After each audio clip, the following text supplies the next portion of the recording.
So so you see that, and then we looked at three forms of authority, which was traditional, charismatic, and and rational legal. And we tried to analyze each of these forms, and one of the sort of and in terms of their continuity over a period of time. So so we looked at, for instance, how charismatic authority changes over a period of time. How can it sustain itself, and what are the problems? And then also rational legal authority. And we concluded that, in fact, rational legal authority has become the dominant sort of form of organizing. So if you connect this to what we had begun with, which is questions of social order, I think you can clearly see that when we discuss order, when we discuss social order, then questions of power, questions of what is legitimate power, how is it used, are not divorced from our discussions of social order. So there's a connection there to then look at the institutional forms or the organizational forms in our lives that helps us to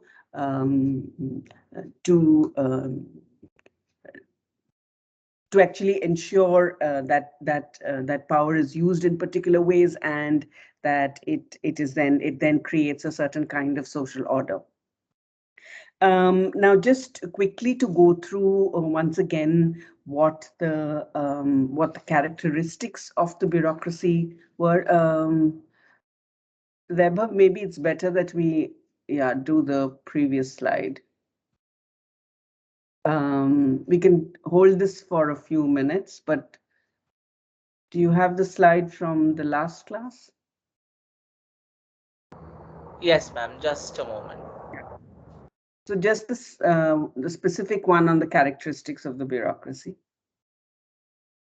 So the characteristics of the bureaucracy were that, first that there is a clear separation, a clear division of labor, a clear separation of tasks as articulated.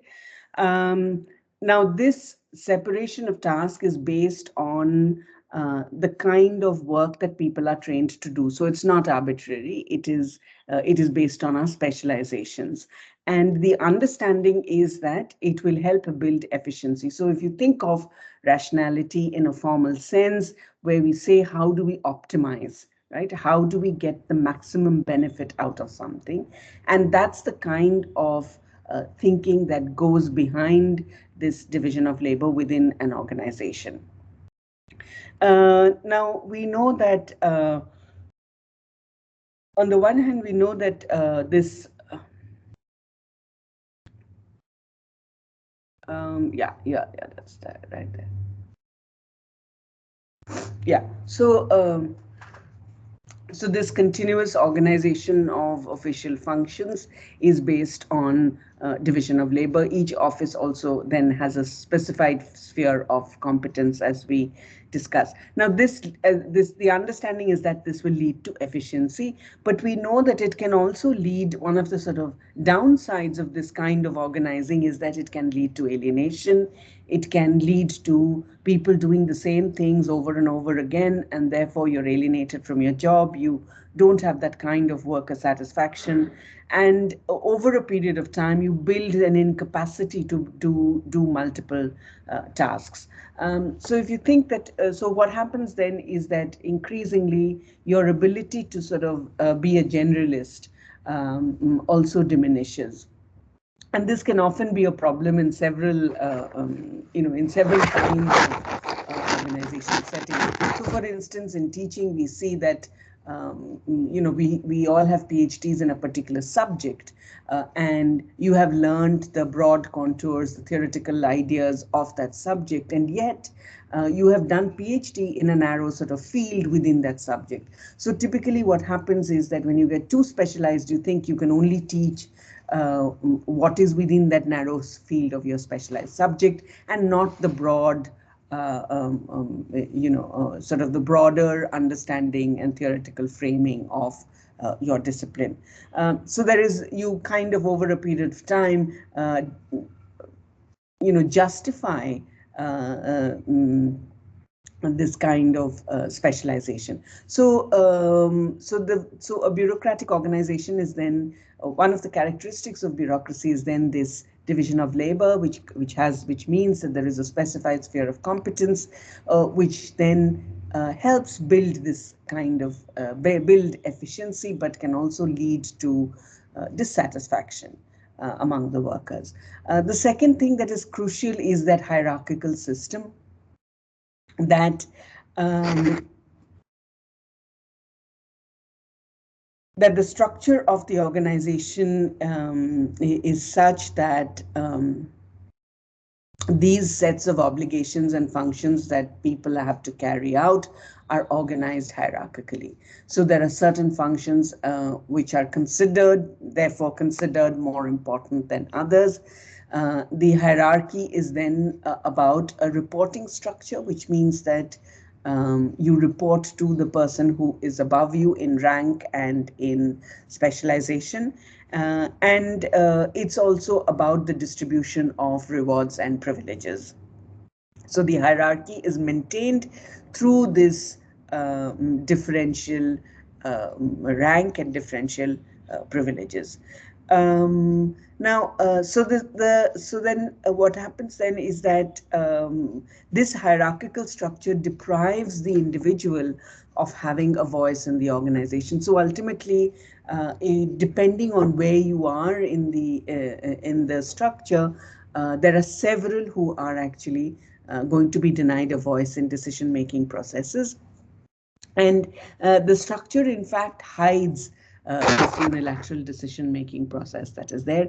And at some level or the other, you can see that this inability to make decisions or this sort of being left out of decision-making processes affects every worker in some way or the other within that hierarchy. Now, all of this, whether you think of the division of labor, the spheres of competence, the hierarchy of the organization, the rewards and privileges, all the rules around the operation of the organization and how individuals will carry out their functions are actually written down rules.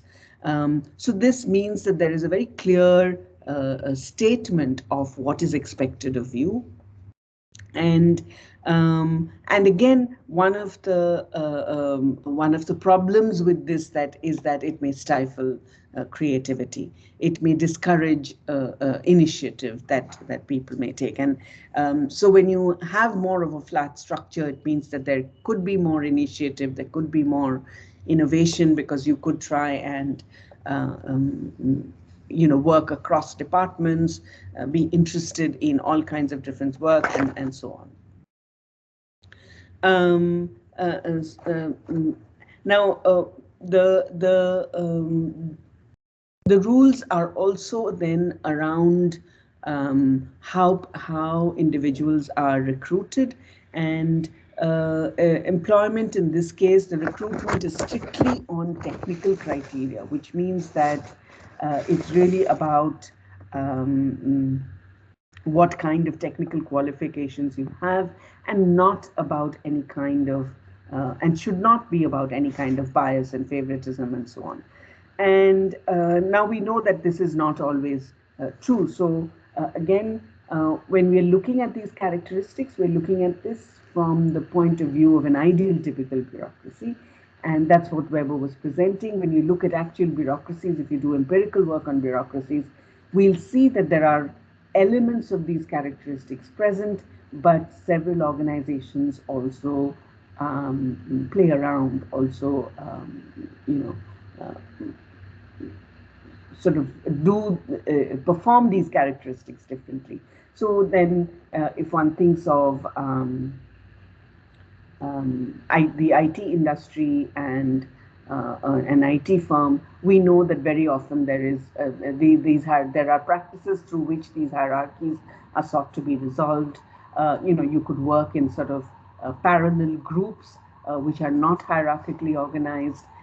Everything, the way the office is laid out, for instance, could imply could be suggestive of, could indicate a flat structure, and so on.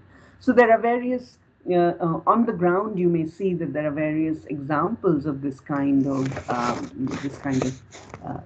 different differential organization. Um,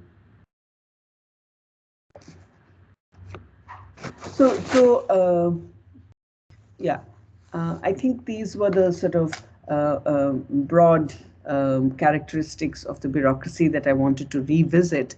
And then let's go to the next slide, Vaibhav, the one on patterns of industrial bureaucracy. And so that's that. I had begun talking about that.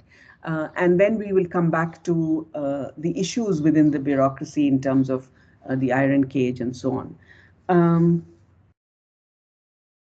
So this the example that I wanted to give you was about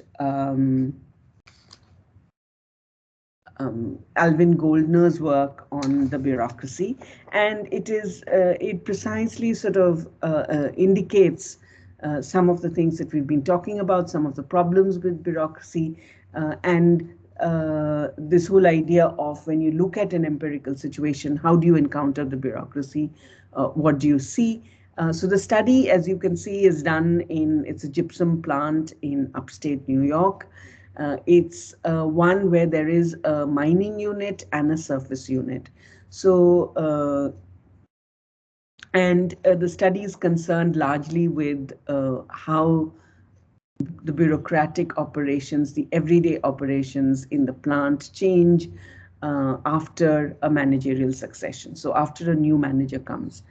And now most of the workers in this plant are from from the neighborhood, and they have been hired through neighborhood connections, and because of this they share sort of intimate personal relationship within the plant. So between workers and managers in the plant, there is this intimate personal relationship, and the old manager relies on these personal relationships to actually carry out work and to manage people. So the old way of managing the plant is termed as the indulgency pattern. And this is Goldner's term for it. The indulgency pattern means that there is a great degree of leniency with the workers in when it came to things like their absences, tardiness, and so on, and using the plant, using the organizational resources to help out workers with their material needs. So they were being allowed to take things out from the plant, which could be for their own use. And this goes against the characteristic of bureaucracy, which is that home and work are completely separate, which is that the things that you use in the office for production are not your personal things. They belong to the office and they belong to the position that you hold. So so here Alvin Goldner finds that within the same organization, if you look at the different ways in which two managers were managing, you will find degrees of bureaucratization. So you will find that there isn't just one bureaucracy and one form of bureaucracy. Bureaucracy can take various forms. So he argues that the managerial change leads to increasing bureaucratization, and before this increased bureaucratization, what you have is an indulgency pattern. So if I think of bureaucracy as one form which strictly follows these characteristics, you could in sort of looking at real organizations, you find that there are several contaminations of this rule. Now, in this case, if you look at the indulgency pattern, what was happening is that the manager was clearly recruiting on the basis of his personal networks, and therefore one of the main principles of recruitment, according to technical criteria and technical qualifications was being subverted, and another one put in place, which is that you recruit on the basis of community ties rather than on the basis of efficiency. Now, if I think then of what happens to rational legal authority in this case, again, you can see that it's not, rationality in the way that we know it, in the way that it is supposedly applied to bureaucracy, is also being subverted in this case. So, yeah, can we move to the next slide? Yeah, so on the basis of this, he talks about 3 different kinds of bureaucracy. And the first is, so he talks about 3 different kinds, and they're mock bureaucracy, representative bureaucracy, and punishment-centered bureaucracy. So he says that, if you look at bureaucratic forms within the same organization, you can find 3 different forms. So the reason we are looking at this as an example is to also help to build a critique of Weber's work, where and of course, Weber's work is significant because it does help us to understand how organizations function, and the fact that bureaucracy has become a model for all kinds of formal organizations. But at the same time, we can understand that bureaucracy is not just of one type, and there can be different types of bureaucracy across different organizations, and in this case it shows us within the same organization you have different types. So mock bureaucracy, and again I'm summarizing for you an entire book, but mock bureaucracy is an example of where you see the indulgency pattern. So the indulgency pattern was that there is leniency, that the rules as they're written down is not strictly followed, and you can see that it happens to in all sorts of contexts. So in the beginning of the class, I make a rule that we have to have our cameras on, but nobody follows it. So that's a kind of mock bureaucracy. In this organization, it was the no smoking rule, where because there was a mine and so on, there was a strict no smoking rule. But again, this was not followed or enforced by anyone. And whenever there were there were visits by outsiders, by staff, by members who would regulate these sorts of rules, that's when people would be informed that there was going to be a visit, and on that day the no smoking rule everybody would follow that. But on all other days, this was not a rule that was being followed. So only in the case of the fire inspectors and outside supervision coming in, the rule would be followed, and everybody would be informed of the day when outside supervisors were coming in, so that they could follow this rule. For all other on all other occasions, this was not followed at all. Now so here, when we say a mock bureaucracy, what we are doing is when we say different types of bureaucracy, we are trying to think about what is the rule, what is its origin, and whether it's being followed or not. So in this case, the mock bureaucracy.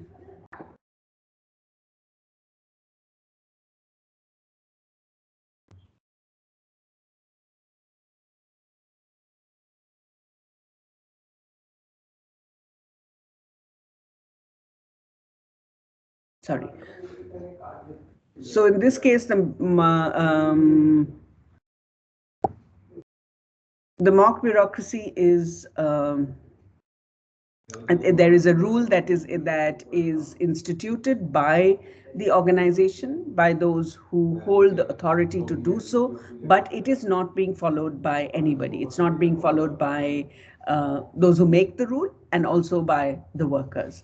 The representative bureaucracy is where the rules are generally in the interests of all. So when we look at rules that are, yes, framed by those in power and those who have the authority to do so, but something that is in the interests of all. So in this case, he looks at the safety rules. Now, the safety rules, there is unanimous agreement about these rules, and therefore they're accepted and followed by all. So in this, so that's when you say you have a representative bureaucracy. The third form that he talks about is the punishment-centered bureaucracy. Weber, we can move to the next slide. The punishment-centered bureaucracy, where the rules are initiated by the management, and there are strict sanctions against any form of deviation. And so here, the no absenteeism rule, or the rule on the discipline around time, the structuring of the day, all of these rules are will fall within the punishment-centered bureaucracy. So here, if you do not follow the rules, the authorities have the ability or have the power to enforce them through a system of punishments, through certain kinds of sanctions. So so you see that what Goldner was trying to do is that if Weber tended to view the organization or the bureaucracy as one whole and as one type, Goldner is arguing that even within one organization, there are different forms of bureaucracy. And so the reality of the organization, the functioning of the organization is deeply fragmented. It can pursue different and incompatible goals, and to think of the organization in this holistic manner with sort of a particular set of goals and a very clear sort of organization of hierarchies and hierarchical organization of offices that follows those goals. This picture is disrupted by Goldner because he's showing us that the goals may be there, the rules may be there, and they may not be followed at all by anybody. So we need to then look at bureaucracy. When you look at bureaucracy in empirical context, when you look at actual bureaucracies, the running of actual bureaucracies, we find that it is very clear that Weber's is an ideal typical, is an example of an ideal typical bureaucracy, and some of the characteristics that he points out are visible, but the actual operation is in fact very, very different and can suggest both degrees of bureaucratization and second, different forms of bureaucracy. Is that clear? We can, this is the last slide, right, Weber? Yeah. So, do you have any questions?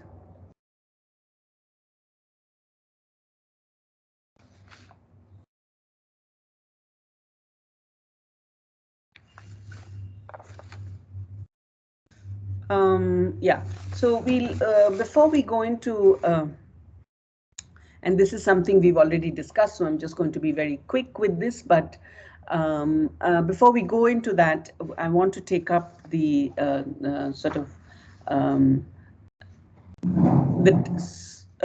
what you could think of as the dark side of bureaucracy.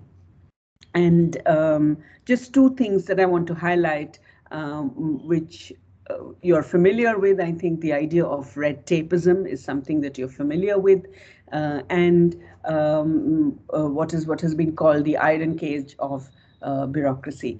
Now, when you think of this process of using formal rationality, of trying to maximize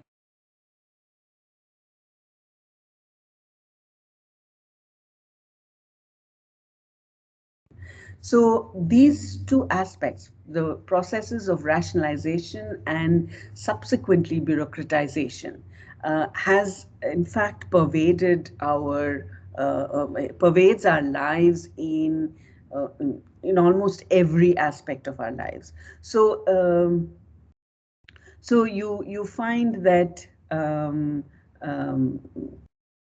Weber's also concerned then not simply with the bureaucratic form and how it's used in organizations, but with this larger idea of the rationalization and bureaucratization of society. Now, this has been I'm just putting the name of the writer in the chat. This has been termed by Ritzer as the McDonaldization of society, and he basically says, taking off from Weber, that that when you think of bureaucracy, what it has morphed into, what has it become? What it has become is very much along the lines of the fast food restaurant. So the fast food restaurant becomes the example, it becomes the exemplification of the process of rationalization, which means that what are the characteristics, what does the fast food restaurant do? It's quick, it's efficient, it's it has a focus on standard and quality. It is universal. So so all these principles, what you see in a place like McDonald's is something that is now being translated into different organizational forms. So the rational principles which are at the heart of the fast food restaurant, according to Ritzer, have sort of spread to throughout American society and the rest of the world. And this is what he calls the McDonaldization of society. So what you see here then is a kind of bureaucratization that has happened, is a kind of rationalization that has happened, which has definitely changed the way in which we interact in the world, the way in which we interact with each other, and so on. So it's the formal rationality, the rational calculation of means and ends, which based on certain universally applied rules and regulations, that is what has taken over our lives. So now this kind of rationalization is what Weber would term the iron cage of bureaucracy, and by this he really means that the idea that if you look at bureaucracy, if you look at the structures, then we see that the rules are sometimes the rules are really how should I put it? Just give me a second.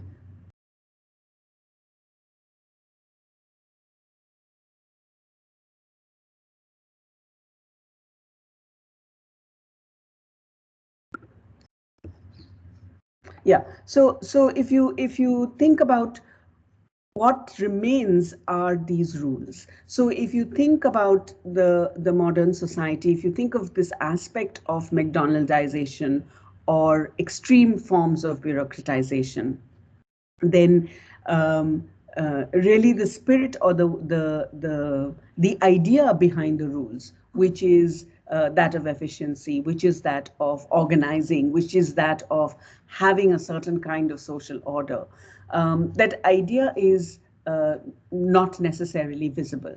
What is visible is often just the simple application and performance of rules. So the easiest way to explain this is to look at what happened in Nazi Germany, where you looked at only a small part of what you were supposed to be doing, and you followed the orders with regard to that small part of what you were supposed to do, and so once you do that, you lose sight of what you would call a substantive understanding of rationality. That so what are the goals? What are the larger issues here? Those sorts of questions are questions we don't address. What we address then is simply following a rule and performing the rule and performing your part in the organization without looking necessarily at the broader goals and the larger picture. And that's so what you're left with then is what is called this iron cage, because it constrains you in a way that you have to perform the bureaucracy in a particular way in which and in the way that you don't know it has been designed. So you may not know the overall design, but you know the immediate and you know what you're supposed to do, and that's what you keep doing. So there's this film, I think it's there on Netflix. It's called The Boy in, if I'm not mistaken, it's called The Boy in the Striped Pajamas. But it's an interesting film to show us this iron cage, because it's it's about, again, it's about Nazi Germany, and it's about this officer who gets posted very close to one of these concentration camps, and you see, and I mean, I won't tell you the story. You can see the film, but the film shows us that this iron cage of bureaucracy, because it shows us how this officer takes just the decision of following certain orders and makes decisions for his family and so on, but in a way that it completely destroys his relationships with his family, within his family. So, so the larger goal, I mean, his goal may have been sort of welfare of his family and so on, but that larger goal is lost, is nowhere in sight in his attempt to perform the bureaucracy, in his attempt to follow the rules of his workplace. So the iron cage of bureaucracy is really the kind of constraints that are placed on individual persons as a result of bureaucratic rules that do not enable the person to then emerge out of this. That you can't actually, you're actually trapped within the structure of these rules. I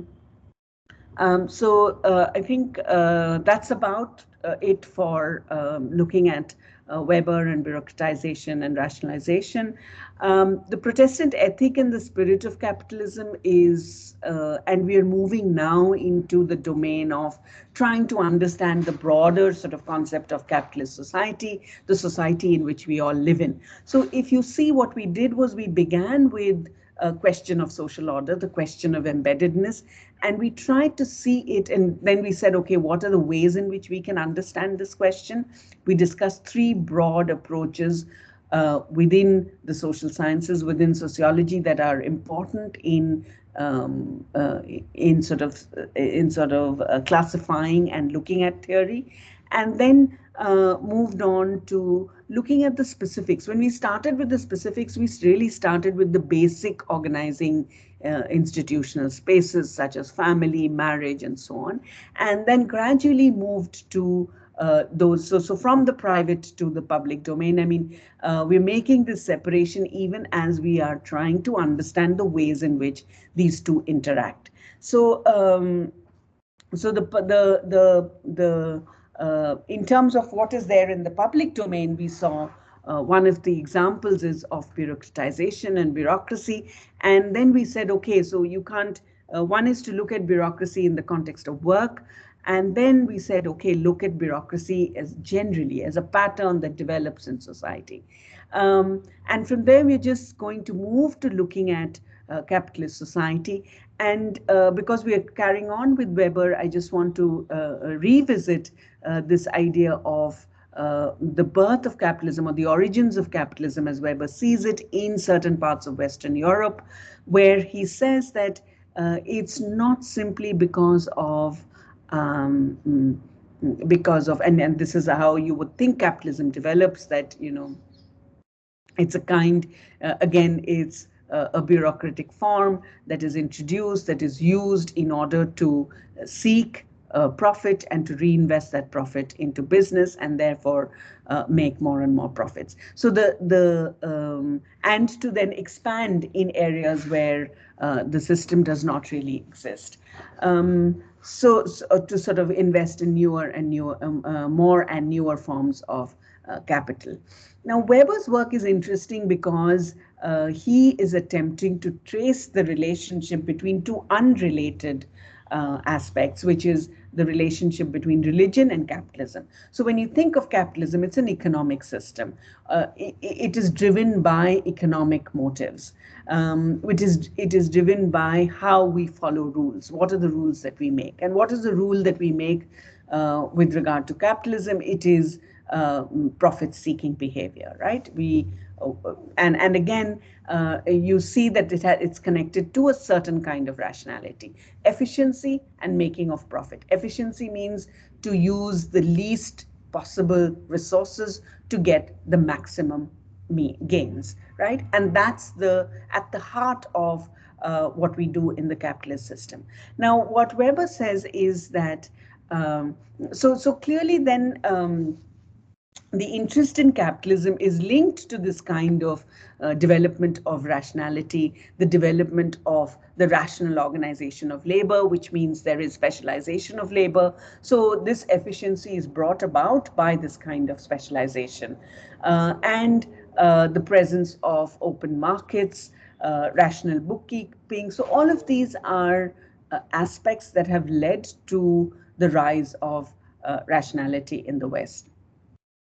Now, in Western Europe, Weber finds, so one explanation for the rise of capitalism is favorable material conditions.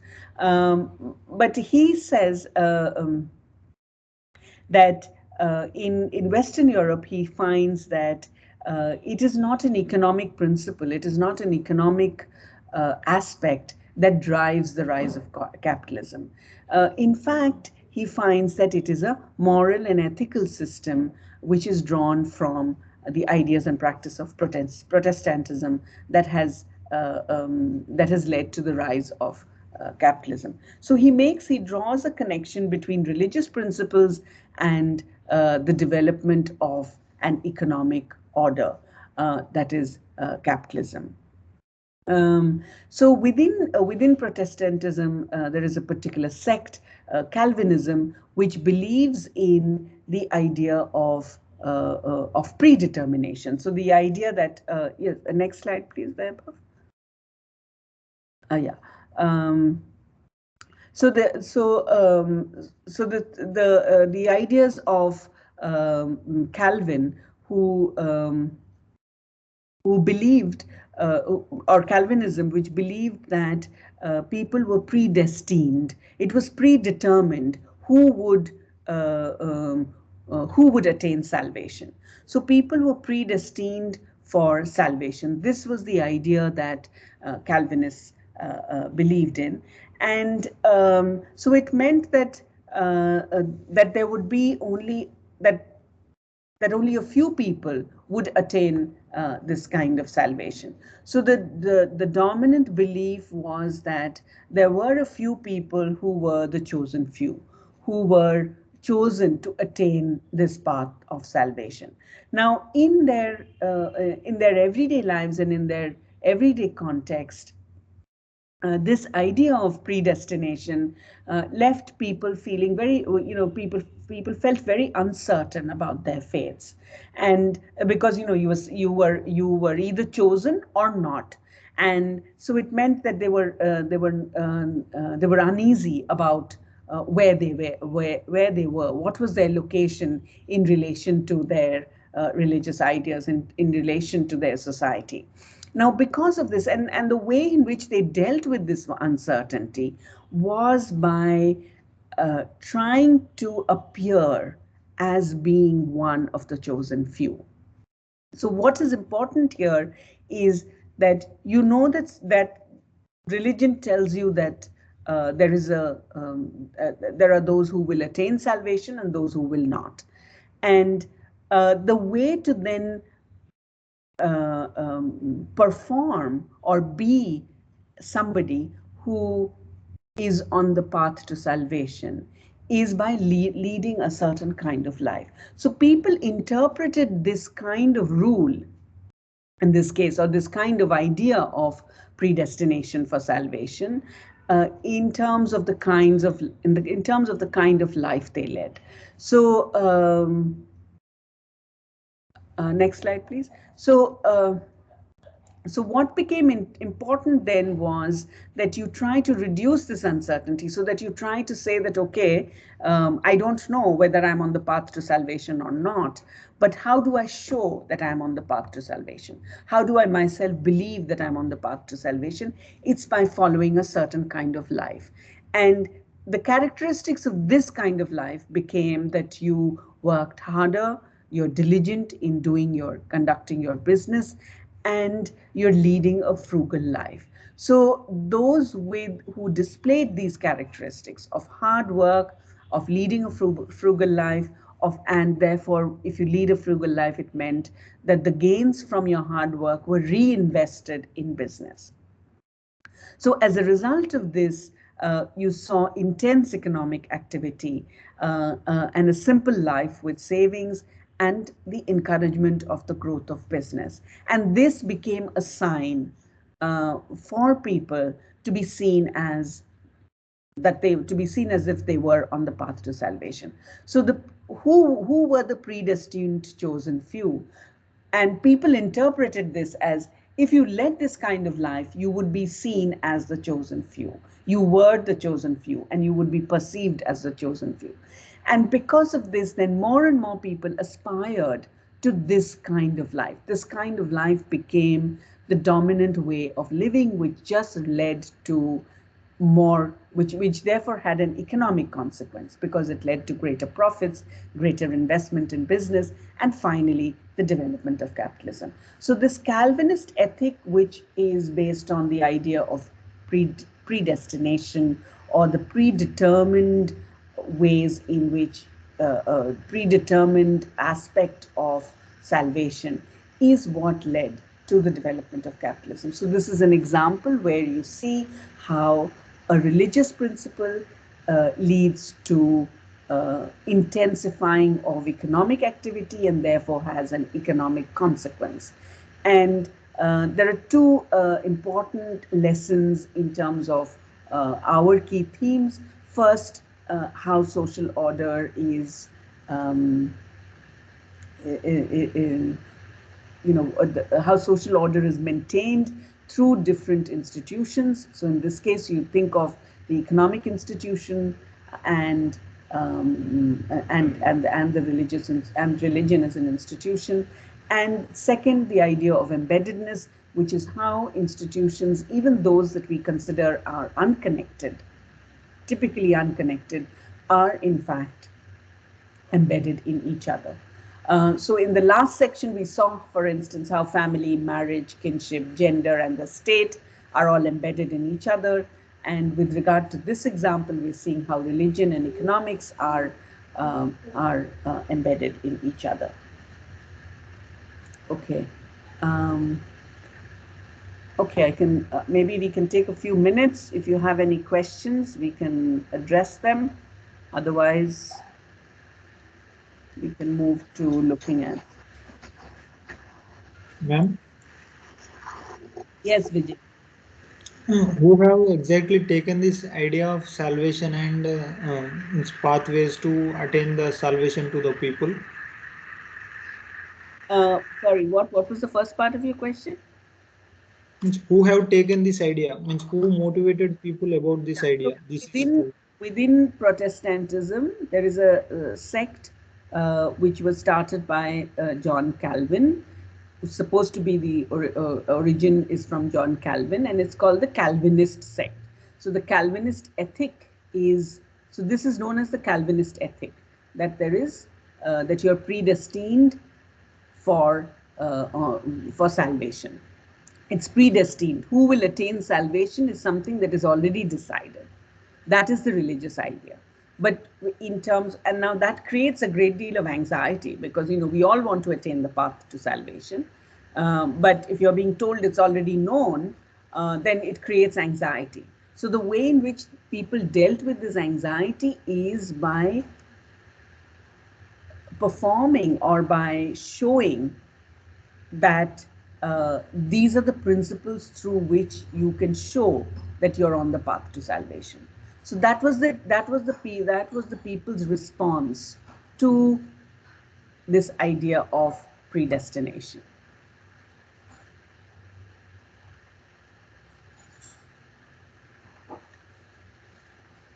Anybody else? Any questions?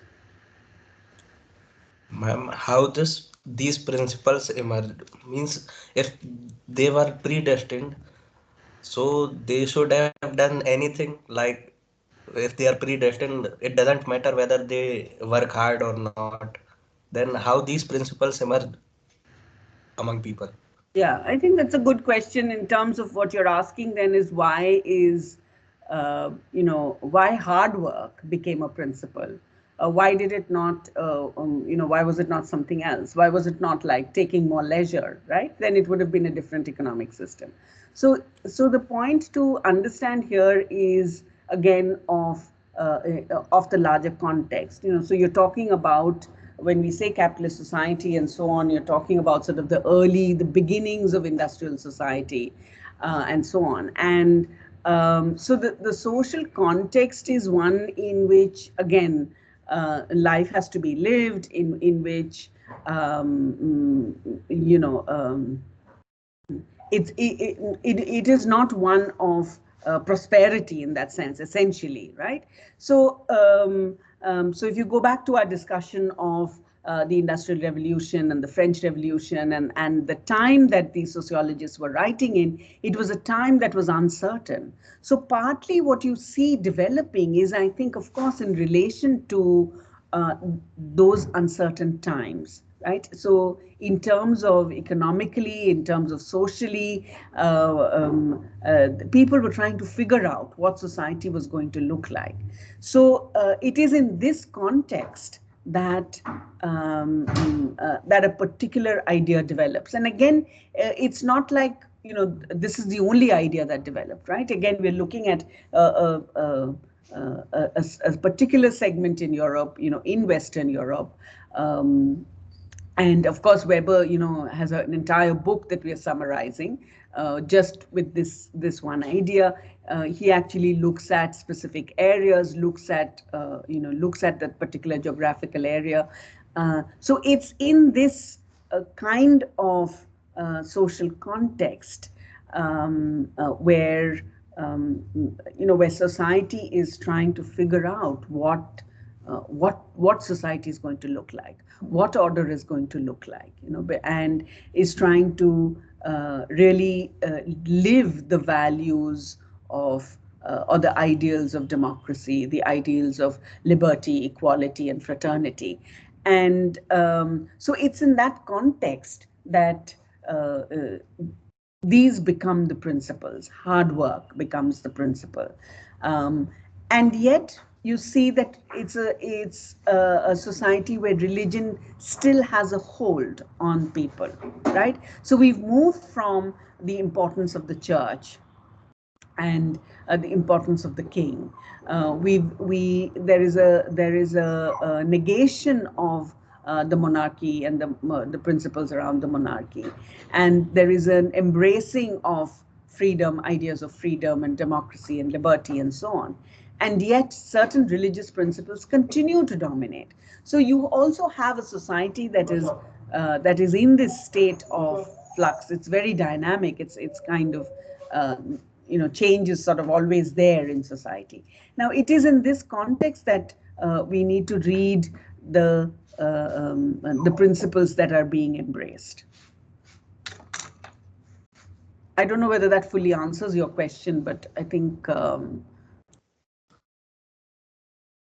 Yes, ma'am, I got an idea. Yeah, okay. Anybody else? Any other questions?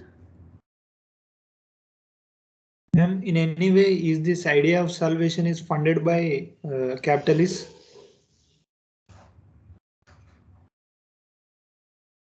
What do you mean by funded by? Funded means they support this idea so that they can make more profit out of the people. Again, I think that's also a very good question, but I think what Weber was trying to see, and you asked this question from the point of view of contemporary capitalism, because we see that the capitalist logic has the capitalist working in particular ways, right? I think here what Weber was trying to say, that how the capitalist logic is tied to a religious principle. So if I think of it as a funding in that case, where capitalists sort of funding this idea in certain ways, everybody was, so everybody in society generally was sort of giving some credence to the idea that if you were on the path to salvation, this is the kind of life that you had to lead, right? It's like, if I think of, again, the universality of how a good job or good work is known. How do we know what is good work? How do we know what is a good job? Right? In the contemporary context, for all of you, how you know that you've got a good job is on the basis of what your salary is, right? What is cost to company. So it's the CTC that gives you the indication of whether it's a good job or not, right? Now, who is this funded by? Right? Who's this idea funded by? Is it funded by the capitalists? Is it funded? I think what we are trying to say is that it is something that is performed by all of us. We buy into it because we think it benefits all of us. So it's similar, it's a kind of similar idea. If you look at Western Europe and the idea of predestination, what is a good life? A good life is one where you work hard, you save your money, you lead a frugal life, and you reinvest in business. And so this became the dominant sort of ideal in that society. And what happened as a result of this, that people were not actually trying to fund capitalism. This is what Weber is saying. People were just trying to do what is essential in order to be seen as the predestined few, in order to be seen as people who were chosen by God to attain a path of salvation. So you had this kind of otherworldly aim, and the otherworldly, so the aim was not for this world. The aim was for when you died, what would happen to you. And that, what you did because of that, led to the growth of capitalism. Right? So necessarily in the Weberian context, probably I would disagree that it's kind of the ideas funded by, because what he was really trying to do is trying to say that what were people really doing in the society? And then he says, okay, what people were doing is this, but why were they doing it? Were they doing it for economic growth? No, they were doing it in order to be seen as God's chosen few, right? So it was still a religious principle which governed their economic actions. And that is what led to the rise of capitalism. Is that clear? Does that make sense? Yes, ma'am. Okay, so so I think we've, we are going to move to Marx's ideas of capitalism, and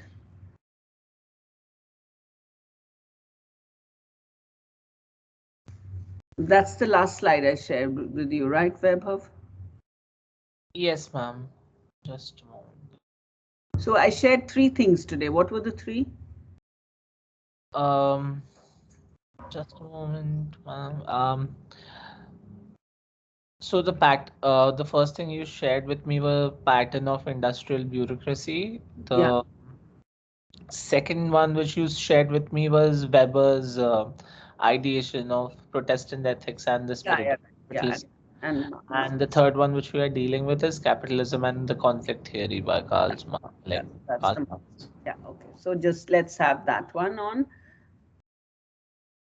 Yeah.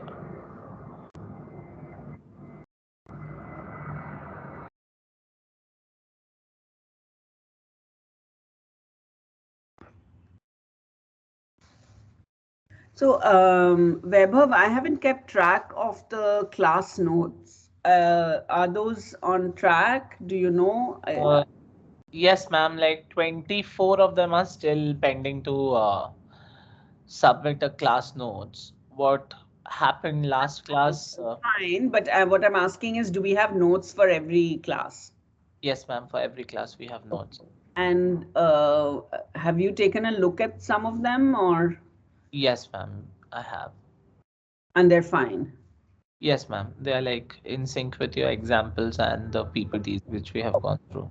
Okay, so then, because since I'm not going to share readings for every topic, I think we'll have to rely on the lectures and the class notes as. Because if I were to share readings, I think everybody will complain if you had readings for everything. So, okay, so we are now going to look at, and we have how many classes now left? 2 more, mostly. Yeah, that's good. Um,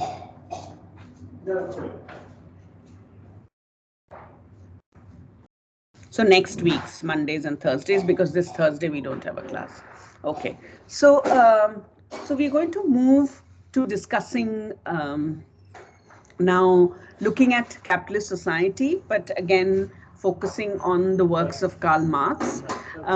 As the the first slide shows you, that is Karl Marx is referred to as a conflict theorist, and if you remember, it pertains to, if you remember the approaches, the 3 approaches that you did, it pertained to the critical social science approach, because what his ideas of what society is and his way of understanding society was with the intention of bringing about a change in society. So Marx was one of the theorists who actually didn't just explain the conditions in society, didn't just try to come up with theoretical formulations to understand what society was like, but also predicted what society would be like. What is the possible, what is the possible form of society in the years to come? So therefore, I think, and you may be familiar with some of the ideas, for instance, of socialism and so on, and we'll come to that in a bit. But fundamentally, then, an example of the critical social science as an approach can be found in Marx's theoretical ideas. Now, here, I think we have to understand that when we think of social order, so far we've been discussing, in a sense, discussing order as if it's inevitable, the inevitability of social order, so that if people come together, we will figure out certain rules, we will figure out ways of doing things, and social order will happen. And so there is a kind of functionality that is associated with the notion of order. With the conflict theorists, what we see is that they believe that that society is, that if you have society, it means you will have conflict. So conflicts are at the heart of society. So in a sense, and if I think of the functionalist will tell you that even conflicts have a function to perform in society. So so you see that kind of difference, and the conflict theorists are really trying to focus on the social tensions, the tensions within society, the struggles within society. And it's in this context then that stratification becomes very important. So again, I think this is a key idea you will see in sociology, the idea of social stratification. So you can't understand, you can't sort of come to terms with social order without really sort of trying to understand the different forms of stratification. So if and we've already in some way introduced the idea of social stratification earlier on. We didn't call it social stratification in so many words, but for instance, when we looked at when we looked at kinship and gender, and there we introduced the idea of caste. We said caste society. In caste society, kinship, you see the forms of the kind of kinship that you have, the characteristics of kinship and its relationship to caste, the relationship between gender and caste and how they shape the kinship system. So these are things that we've already discussed. We discussed the comparative forms of kinship between the Brahmins and the marginal castes within a particular area within in South India. And there again, so you see that there is a kind, the idea of stratification as being one of the sort of principal forces in society, the principal sort of aspects of how society is organized, what society is dealing with. That is something that we've already introduced. Now, with regard to Karl Marx, what we see is that he speaks about, he considers stratification in terms of class. And for him, this idea of class society, that society is divided into classes, is based on observable material conditions, right? So it's really connected. It's not connected to, for instance, as an interactionist, I would say, my class is about what I feel. Who do I feel connected to? And Marx will say it's not about who you feel you're connected to, but about the external material conditions of your life that will determine your class status. And what is this external material condition?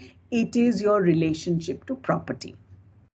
So, so you see that for Marx, at the heart of capitalist society, there are two aspects that he looks at: class and commodity.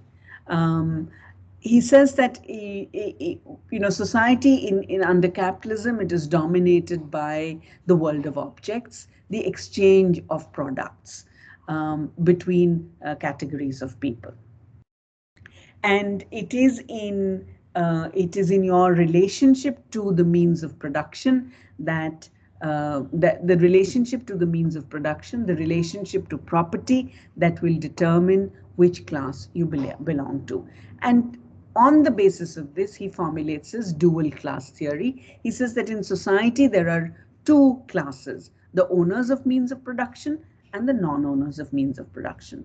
Those who own means of production and those who work on the means of production. He calls them the owners of means of production as the bourgeois class, and the non-owners are the proletariat. So the proletariat do not own means of production, they work. They sell, the only thing they own is their labor power, the power of their physical labor, which they're able to give. So they sell this labor in order to create products. Now these products are then sold in the market, and the capitalist makes a profit out of them. So the proletariat does not own, and here the means of production would be the tools, the factories in which the work takes place. So the proletariat does not own either the tools or the factories or the products that they create. Yeah, next slide, please.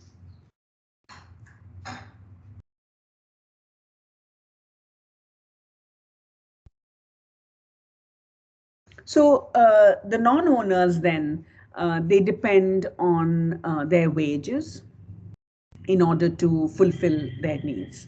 And so if I look at the capitalist system, then you have the owners of means of production and you have the non-owners.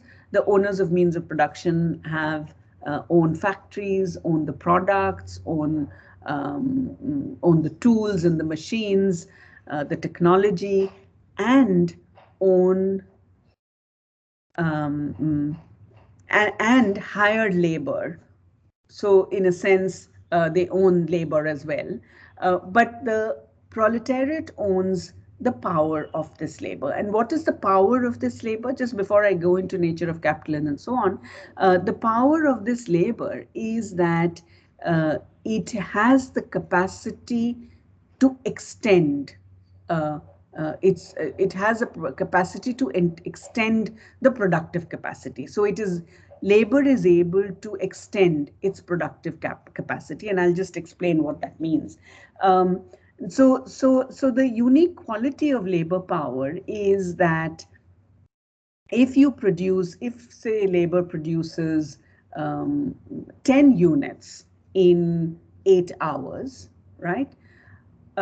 It is also able to extend this power to produce 15 units in 8 hours or 15 units in 9 hours, let's say, right? So what I have done is I have increased an hour, and don't forget about the numbers, but I'm just the idea of spending a little bit of extra time and producing more, right? So labor has the capacity to do this. And what the capital does is that the capital recognizes this power of labor, or the capitalist recognizes this power of labor and continues to pay labor for 8 hours. So what happens is that this is what Marx would call the ability to produce a surplus. So labor, the proletariat, has the ability to create surplus, which means you can work a little bit more and produce more, but essentially you are still being paid for those 8 hours, right? and so the capitalist then is making use of the surplus, of the capacity of labor to produce a surplus in order to gain profit, in order to make profit. So what is the nature of capital? Capital is money that produces more money. This is you're familiar with, so that you invest money in the capitalist process, you produce more goods, and then you get more money, and you transfer that money back into the system in order to make more and more profits.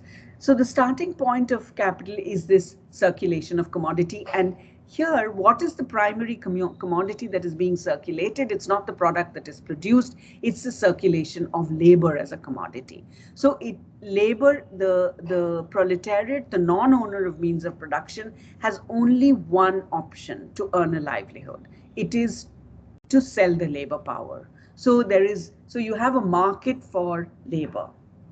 And what is interesting is that despite this idea of a market for labor, you know that labor cannot command a price, right? Despite having this kind of surplus, labor is not able to command a price because it is the only thing that labor owns. And so the scales are tilted heavily in favor of the capitalist, who owns everything else, right? So is able to then dictate a certain price that it would pay for labor.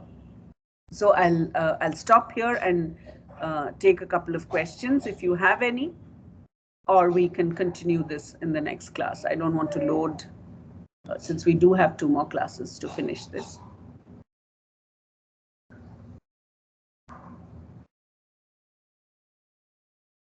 So this, I have put up all the readings on Moodle, and I will,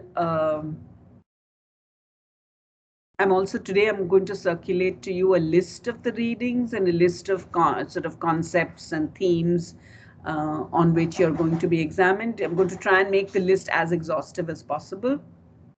But as I've said before, follow the class notes. The PPTs will also all be shared with you. I think most of them already are, save for this one and what we did in today's class.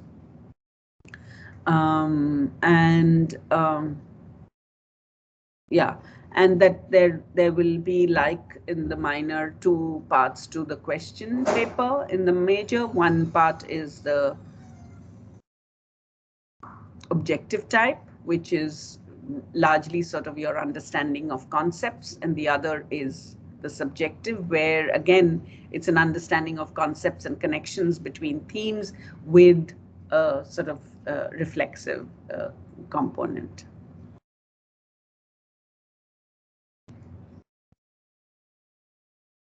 Okay, do you have any questions?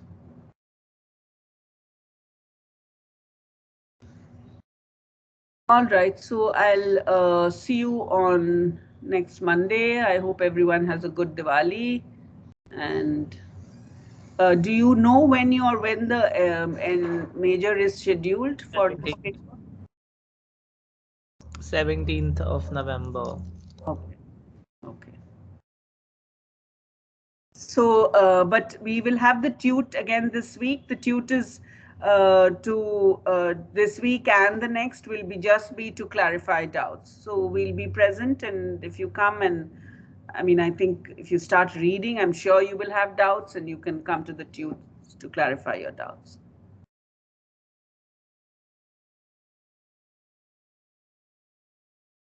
Okay, I can end the class. Thank you. Thank you, ma'am.